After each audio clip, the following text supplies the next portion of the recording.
বিয়ের 15 দিন পর আমার স্ত্রীকে রেখে ঢাকায় আমার পুরনো চাকরিতে চলে গেলাম। আমার স্ত্রী ছিল অনেক লাজুক টাইপের। আমার দিকে তাকিয়ে কখনোই কথা বলতো না, না কখনো আমার সাথে জোর গলায় কথা বলতো। বিয়ের 15 দিন ছুটিতে ভালো কোনো জায়গায় ঘুরতে নিয়ে যেতে পারেনি, তাই প্রতি শুক্রবার ছুটির দিনে গ্রামের বাড়িতে গিয়ে স্ত্রীর সাথে সময় কাটাতাম। এভাবে করে বিয়ের 6টি মাস কেটে যায়। এরই মাঝে আমি যে অফিসে চাকরি করি সেই অফিসে একটি মেয়ে চাকরিতে জয়েন করে। মেয়েটি ছিল অনেক সুন্দরী, তেমনি কথা ছিল অনেক স্মার্ট। সেই মেয়েটির সাথে কথা বলে জানতে পারি মেয়েটি ছিল ডিভোর্সি। কোনো এক কারণে স্বামীকে তালাক দেয় মেয়েটি। ডিভোর্সের 8 মাস পর চাকরিতে জয়েন করে। মেয়েটার কথা শুনে অনেক কষ্ট পেলাম। তারপর দিন থেকে মেয়েটার সাথে কোনো না কোনো বিষয় নিয়ে প্রতিদিন তার সাথে কথা হতো। কথা বলতে বলতে আমাদের মাঝে বন্ধুত্বর সম্পর্ক গড়ে ওঠে। তারপর থেকে মাসে একবার গ্রামের বাড়িতে যাওয়া হতো, কেননা শুক্রবার ছুটির দিনে স্ত্রীর পাশে না থেকে সেই মেয়েটাকে নিয়ে ঘোরাফেরা করতাম। স্ত্রীকে কোনো কিছুই বসতে দিতাম না। স্ত্রীকে সবসময় বলতাম কাজের ব্যস্ততায় শুক্রবার গ্রামের বাড়িতে যেতে পারি না। আমার এমন কথায় স্ত্রী কখনোই কিছু বলতো না। আমি যা বলতাম আমার স্ত্রী চুপচাপ মেনে নিত। অন্যদিকে দিন যতই যাচ্ছে ততই যেন একসাথে কাজ করা মেয়েটার প্রতি দুর্বল হয়ে যাচ্ছি। নিজেকে অনেকবার বোঝানোর চেষ্টা করেও নিজেকে বোঝাতে পারিনি। অবশেষে মেয়েটাকে দ্বিতীয় বিয়ে করার সিদ্ধান্ত নিলাম। মেয়েটাকে বললাম, আপনি রাজি থাকলে আপনাকে বিয়ে করতে চাই। বিয়ের পর এখানে আমরা একটি ফ্ল্যাট বাসা ভাড়া নিয়ে এখানেই থাকবো। মেয়েটা সেই দিন কোনো উত্তর না দিয়ে বাসায় চলে গেল। পরদিন অফিসে দেখা হলে সে বলল, আপনি যদি আপনার স্ত্রীকে তালাক দিতে পারেন তাহলে আপনাকে বিয়ে করব, না হয় আপনাকে বিয়ে করা সম্ভব না। মেয়েটার কথা শুনে কিছুক্ষণ স্তব্ধ হয়ে রইলাম। মেয়েটাকে কোনো উত্তর না দিলেও মনে মনে অনেক কিছুই ভাবতেছিলাম এটা কখনো সম্ভব না। ভাবতেছিলাম আমার স্ত্রী তো কোনো ভুল করেনি, কোনো অপরাধ করেনি, তাকে আমি কিভাবে তালাক দেই। এত কিছু ভাবতে ভাবতে আমি কয়েকদিনের জন্য পুরো ডিপ্রেশনে চলে যাই। না কাজের প্রতি মন ছিল, না খাওয়া দাওয়ার প্রতি মন ছিল। সবকিছুই কেমন যেন এলোমেলো হয়ে যাচ্ছে। এত কিছুর পরেও যেন সেই মেয়েটাকে মন থেকে সরাতে পারছি না। তাই ফাইনালি ডিসিশন নিলাম স্ত্রীকে তালাক দিয়ে মেয়েটাকে বিয়ে করব। তাই মেয়েটার সাথে ক্লোজ হয়ে ছবি তুলে আমার মোবাইলের গ্যালারিতে সেভ করি। সেভ করা মোবাইল নিয়ে বাড়িতে গেলাম। বাড়িতে গিয়ে স্ত্রীর হাতে আমার ফোনটা দিয়ে আমি বাহিরে ঘোরাফেরা করতাম, কারণ আমার স্ত্রী যেন সেই মেয়েটার সাথে ছবি দেখে আমাকে কিছু জিজ্ঞেস করে। এরকম প্ল্যান করে তার হাতে আমার ফোনটা সারাক্ষণ দিয়ে রাখতাম, বাট এতে কোনো কাজ হয়নি।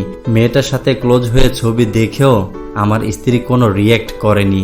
স্ত্রী রিয়্যাক্ট না করাতে আমার ভীষণ রাগ হলো। তখন ভাবতে লাগলাম কিভাবে কি বলা যায় স্ত্রীকে। অবশেষে রাতের অন্ধকারে স্ত্রীকে বললাম আমি আরেকটি বিয়ে করতে চাই। আমার স্ত্রী মুচকি হেসে বলল, একটা নয়, আপনি আরো 4টি বিয়ে করেন, আমার কোনো সমস্যা নেই। স্ত্রীর কথা বলার ধরন দেখে বুঝতে পারলাম আমার কথা সে ফানি হিসাবে নিয়েছে। আমি বললাম, না, আমি সিরিয়াস বলতেছি, আমি আরেকটি বিয়ে করব। তখন স্ত্রী কিছুটা ঘাবড়ে গিয়ে বলল, আপনি কি বলতেছেন এইসব? আমি কিছুটা রাগান্বিত হয়ে বললাম, হ্যাঁ এটাই সত্যি। যদি রাজি না থাকো তাহলে তোমার মতো তোমার বাপের বাড়িতে চলে যেতে পারো। আমার এমন কথা শুনে সারা রাত কান্না করতে করতে রাত্রি পার করেছে। ভোর হতে স্ত্রী বায়না ধরল সে বাপের বাড়িতে যাবে। আমিও না বলিনি। সে বাপের বাড়িতে চলে গেল। বাড়িতে গিয়ে তার ফ্যামিলিকে সবকিছু জানালো। তার ফ্যামিলি আমাকে ফোন করে সরাসরি জিজ্ঞেস করলো আমি কি সত্যি সত্যি আরেকটি বিয়ে করতে চাই। আমিও তাদেরকে বললাম, হ্যাঁ আমি আরেকটি বিয়ে করতে চাই। এই কথা বলার পর তাদের সাথে অনেক ঝগড়া হলো। ঝগড়া শেষে তারা বলল যদি বিয়ে করতে হয় কাবিনের টাকা পরিশোধ করে তার মেয়েকে ডিভোর্স দিতে হবে। কাবিন করেছিলাম 3 লক্ষ টাকা। কিছুদিন পর 3 লক্ষ টাকা ম্যানেজ করে তাদের বাড়িতে ডিভোর্স পেপার পাঠাই। তার কয়েকদিন পর আমার আর আমার স্ত্রীর স্বাক্ষরে আমাদের তালাকটা সম্পূর্ণ হয়। মনের আনন্দে একই সাথে কাজ করা অফিসের সেই মেয়েটাকে সবকিছু জানালাম আমাদের মাঝে যে ডিভোর্স হয়ে গেছে। তখন আমরা ফোনে ডিসাইড করি আগামী 3 মাস পর আমরা বিয়ে করব। মনের আনন্দে সিএনজি রিজার্ভ করে ঢাকার উদ্দেশ্যে রওনা দিলাম। কতক্ষণে সেই মেয়েটার সাথে দেখা করব। মনের উত্তেজনায় ঢাকার রাস্তা যেন ফুরাচ্ছেই না। হঠাৎ করে একটি বাসের সাথে ধাক্কা লেগে আমি বসে থাকা সিএনজিটা অ্যাক্সিডেন্ট করলো। আমি ছিটকে গিয়ে বাইরে পড়লাম।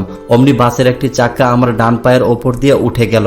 তখন আমার আশেপাশে লোক আমাকে ধরে একটি হসপিটালে ভর্তি করলো। অ্যাক্সিডেন্টের বিষয়টা আমার ফ্যামিলিকে জানানো হয়।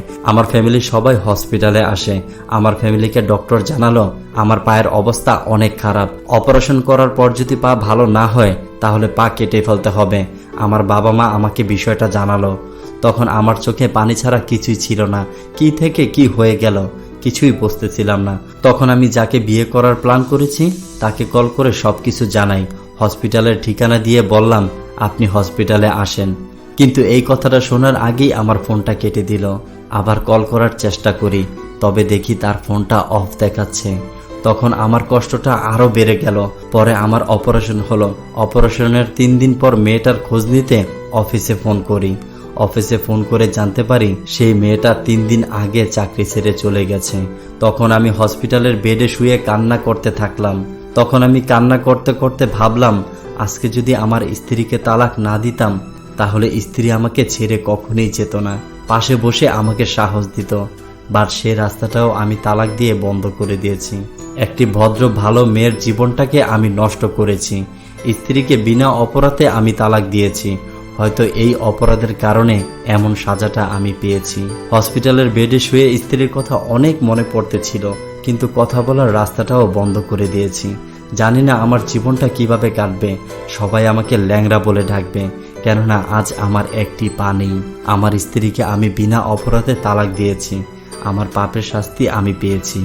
তাই সবার উদ্দেশ্যে বলবো, ঘরের স্ত্রী রেখে কোনো মেয়েদের দিকে নজর দিবেন না, কারণ খারাপ সময় স্ত্রী ছাড়া পাশে কাউকেই পাবেন না। স্বামীর বড় কোনো রোগ হলে বা বড় কোনো অ্যাক্সিডেন্ট হলে দেখবেন স্ত্রী কখনোই এমন সময় ছেড়ে যাবে না। বড় কোনো রোগে স্বামীর কিডনি নষ্ট হলে স্ত্রী তার কিডনি স্বামীকে দিয়ে দিবে। স্বামীর বড় কোনো রোগে স্বামীর চোখ নষ্ট হলে স্ত্রী তার চোখ স্বামীকে দিয়ে দিবে। তারপরেও স্বামীকে ছেড়ে যাবে না। তাই অন্য নারীকে নয়, নিজের স্ত্রীকে ভালোবাসুন। তো বন্ধুরা, আমার এই গল্পটি যদি আপনাদের কাছে ভালো লাগে তাহলে অবশ্যই লাইক কমেন্ট করে জানাবেন।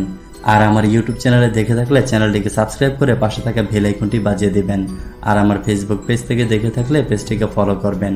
সবাই ভালো থাকবেন, সুস্থ থাকবেন। খোদা হাফেজ।